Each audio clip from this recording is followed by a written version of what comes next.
Welcome back to the Zip, Polar Vortex Edition. We get it. It's cold as hell out, and I am sick and tired of people telling me to stay warm out there.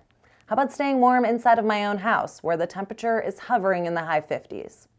And, I'm sorry about this in advance. It's so cold in the deep. How the fuck do we supposed to keep peace? So here's an interesting story. Local feds created a fake university in Farmington Hills. The idea was to catch people recruiting illegal immigrants to enroll in the non-existent school, so they could stay in the country with a student visa. 8 recruiters have been charged with collectively getting $250,000 in cash and kickbacks to find students to attend. If folks really wanted to not get an education, there are better places to do just that. At Trump University, we teach success. That's what it's all about, success. It's going to happen to you. Personally, I think saying that I attended the University of Farmington might be a better career move. And history is a bitch. You may have seen Deadline's story about Henry Ford and his anti-Semitism. The author, Bill McGraw, originally wrote it for the Dearborn Historian, a tiny circulation magazine that he edits for the city.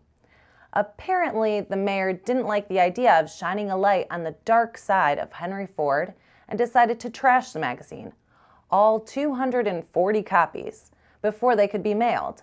Additionally, we just found out that he also fired the author, Bill McGraw. But, of course, this only gives our story more attention, so thank you, Mayor Jack O'Reilly. And Deadline Detroit contributor Paul Harris tried to get to the bottom of the big mystery at Little Caesars Arena. The Red Wings keep saying that they're selling out the arena, yet there are still so many empty seats. Why? The Ilitch organization's response. The transparency of this organization is underwhelming.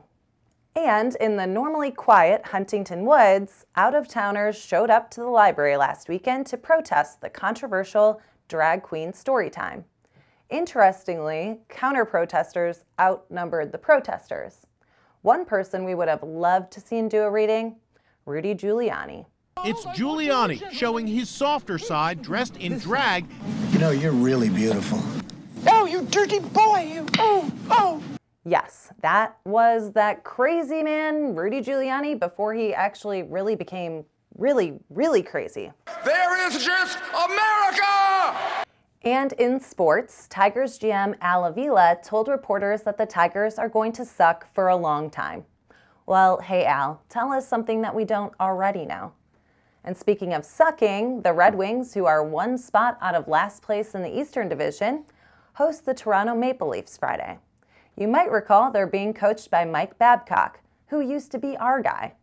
And the Pistons, who are 2 spots out of the final playoff spot in the Eastern Division, play a team Saturday that will probably beat them.